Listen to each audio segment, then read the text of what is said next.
বছর লিবিয়াতে এবং বিলগ্রাম জেলে ত্রিপুলি বিলগ্রাম জেলে আছে। আমার ছেলেকে কোনো রকম কোনো উদ্ধার করতেছে না। আমি আইনের কাছেও গেছি। আমি নোয়াখালী থেকে আসছি, নোয়াখালী বেগমগঞ্জ থানা। আমার ছেলের নাম সাজ্জাদ হোসেন আকাশ। ওকে কোনো রকম কোনো উদ্ধার করার জন্য কোনো কিছুই আমি অনেক চেষ্টা করছি, কোনো কিছু করতে পারতেছি না। শেষমেশ আমি এখানে আসলাম। এখানে আমি সবার কাছে আমি আকুল আবেদন জানাই, ডক্টর উপদেষ্টা ইউনূস স্যারকে বলি, অনুরোধ করি এবং আমি সবাইকে চিনি না, আমি সবার কাছে অনুরোধ জানাই। আমার ছেলে, আমার সাথে আরও অনেক বাঙালি ছেলে আছে, কেউ 2 বছর 3 বছর অনেক কষ্ট করতেছে। ওইখানে মারধর করে, খাওয়া দাওয়া দেয় না, অনেক কষ্ট করে। এক কাপড়ে সে আজকে 8 মাস। ওর সাথে আমার কোনো যোগাযোগ নাই, কোনো কথাবার্তা হয় না। ওইখান থেকে একটা ছেলে বাইর হয়েছে, আমার কাছে ফোন দিছে, আমার ছেলের নাম্বার দিছে। ওই ছেলের থেকে আমি শুনছি আমার ছেলে বিলগ্রাম জেলে আছে দীর্ঘ সময় এবং ওর অসুস্থ, ও শারীরিক এবং মানসিকভাবে অসুস্থ। ওরে মারছে, তারপরে ওর খাওন দেয় না, শরীরে পচন ধরে গেছে। দালাল, হ্যাঁ, নোয়াখালীর দালাল। আমার ছেলের বন্ধু একসাথে পড়াশোনা করছে টেক্সটাইলে, নোয়াখালী টেক্সটাইল থেকে ইঞ্জিনিয়ারিং পড়তেছে। ওই বন্ধুর খালাতো ভাই দালাল মাসুদ এবং শামীম একটা বাংলাদেশ থেকে টাকা নেয়, নিয়ে ওই মাসুদ নামের একটা দালালের কাছে পাঠায়। ওই দালালের দীর্ঘ সময় 8 মাস আগে ওই দীর্ঘ সময় ওরা বিভিন্ন জায়গায় কাজ করাইছে, বিভিন্ন জায়গায় কাজ করায় আটকে রাখছে একটা রুমে আটকে আমার থেকে 20,80,000 টাকা নিছে। এরপরে ওর শ্বশুর থেকে আবার 10 লাখ টাকা নিছে। এখন আবার 13 লাখ টাকা আমার কাছে চাইতেছে। তাইলে আমার ছেলের সাথে কথা বলাইবো, যোগাযোগ করাইবো। এগুলা মিথ্যা। ওরা ফোন দিলে ফোন ধরে না, বিভিন্ন হুমকি টুমকি দেয়, দর্শনের কথা বলে। আমার ছেলের বউ আছে, ছেলের বউ গেছে, আমি গেছি। আমাদেরকে ও গেলে মারি ফেলাইবো এবং প্রাণের হুমকি দেয়। বিভিন্ন সময় বিভিন্ন হুমকি দেয়। মোবাইলে ফোন দিলে ধরে না। ওরা আমার থেকে টাকা নিছে বিভিন্ন টাইমে এবং ছেলেরা আটকে রাখি বাকি টাকা নিছে। এখন ওরা আমার ফোন টোন ধরে না, আমার সাথে যোগাযোগ করে না। আমার ছেলের খোঁজখবর নাই। আজকে 8 মাস বাবাতে আমার কোনো খোঁজখবর নাই, ওর সাথে কথা বলতে পারতেছি না। আমার ছেলেকে উদ্ধার করার জন্য, আমার ছেলে যেন বাংলাদেশে ফিরে আসে, আমি অনুরোধ জানাইতেছি আমার ছেলেকে যেন উদ্ধার করে।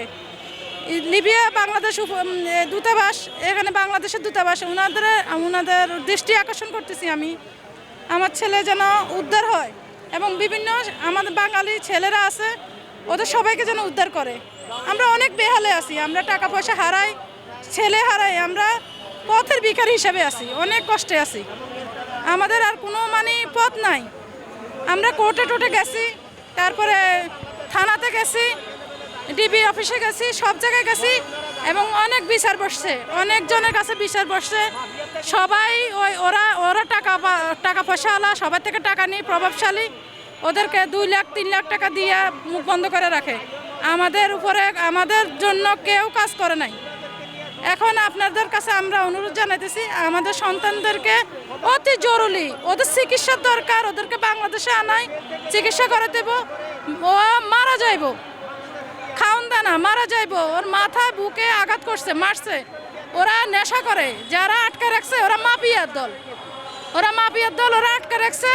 বিভিন্ন টাইমে নেশা করি ওদেরকে বিনা কারণে মারে এবং ওদেরকে খাওন দেয় না। আর ওদের সামান্য কিছু খাওন দেয় দুপুরবেলা, ওই খাওয়ানোর মধ্যে ওষুধ মিশায়, ওইটার কারণে বাচ্চারা কঙ্কাল হয়ে গেছে আর শরীরে পছন্দ ধরে গেছে।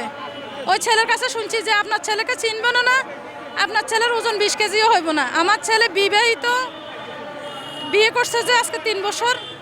আমার ছেলে গেছে, আমার ছেলে ইঞ্জিনিয়ারিং পড়তেছে, পড়া অবস্থায় গেছে। এখন আমার ছেলে নিখোঁজ।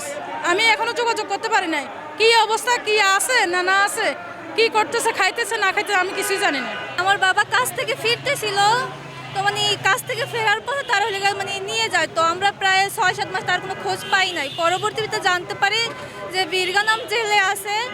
তো আমরা অনেক দালালের সাথে কথা বলছি, তো তারা হিউজ পরিমাণে অ্যামাউন্ট দাবি করে যে এটা আর আমরা হচ্ছে 2টা বোন, আমার বাবা হচ্ছে একাই। তো তার উপরে দিয়ে আমাদের আর্থিক সব কিছু তার উপর ডিপেন্ড করে। তো এখন আব্বু ছাড়া তো আর ওইভাবে আমাদের কেউ নাই সংসার চালানোর। এখন দালাল যে অ্যামাউন্ট চায় ওটা আমাদের পক্ষে ওইভাবে ম্যানেজ করা পসিবল না। আমরা চাইতেছি যে সরকার কাছে এটা আমাদের চাওয়া যে সে আমাদের বাবাকে বা আরও অনেকেই আছে তাদেরকে বাংলাদেশে আনার ব্যবস্থা করুক। আমার আব্বু তো ওরা ওইভাবে মানে ইতালি যাওয়ার জন্য না, যেমন কাজ থেকে ফিরতেছিল এখান থেকে। তো তারপরও আমরা যে মানে কিছু দালালের সাথে যোগাযোগ করছি, তারা বলছে যে ওই জেল থেকে মানে ছাড়ানো সম্ভব না। আবার কেউ কেউ অনেক পরিমাণে টাকা চাইতেছে, যেমন এক দালালের সাথে কথা বলছি, সে চাইছে 18 লাখ। এখন আমার আব্বুর উপরে ডিপেন্ড করে আমাদের সংসারে সব কিছু। আর আমার আম্মু মানে মানে অনেকটাই অসুস্থ, মানে এই সুস্থ এই অসুস্থ মিলানো। তো আর আমরা দুইটা বোন, আমি এবার অনার্স সেকেন্ড ইয়ারে পড়তেছি, আমার ছোট বোন ইন্টার ফার্স্ট ইয়ারে পড়তেছে। তো সব কিছুই মানে এই সংসারের সব কিছু, আমাদের যাবতীয় সব কিছু আব্বুর উপর ডিপেন্ড করে। তখন আব্বুরে দইরা নিয়ে যাওয়া, আমাদের তো সংসার মানে ওইভাবে চলতেছে না। আর আমার আম্মু অসুস্থ, এখন আমার আব্বুই তো আমাদের সম্বল। তো আমরা চাইতেছি যে আমার আব্বুরে মানে যেভাবে বাংলাদেশে মানে আনার ব্যবস্থা করুক। আজকে 2 বছর এই লিবিয়ার পথে গেছে। আমার 2টা বাচ্চা আছে, ছোট একটা বাচ্চার বয়স 3 বছর আর একটা বাচ্চার বয়স 13 বছর। এদের নিয়ে আমি অনেক সমস্যায় আছি। আমি গার্মেন্টস করে আনতে পারলে খাই, না আনতে পারলে না খেয়ে থাকি। আমার খোঁজ খবর কেউ নেয় না। এদিকে দালালরা ফোন করে বলে, কখনো বলে 15 লাখ টাকা দেন, কখনো বলে 12 লাখ টাকা দেন। আমি যে সেই টাকা দেবো সেই ক্ষমতাও নাই। এবং আমার স্বামী একদিন আমার মোবাইল করছে 2 বছরের ভিতরে, বলতেছে যে আমাকে বাঁচাও, আমি বাঁচতে চাই, কিন্তু কিছুতেই তারা আমি বাংলাদেশে আনতে পারতেছি না। বাংলাদেশের সরকার স্যারের কাছে আমার একটাই কথা, আমার 2টা বাচ্চার জন্য আমার স্বামীরা ফেরত চাই বাংলাদেশে, আরও যারা আছে তাদের সহ।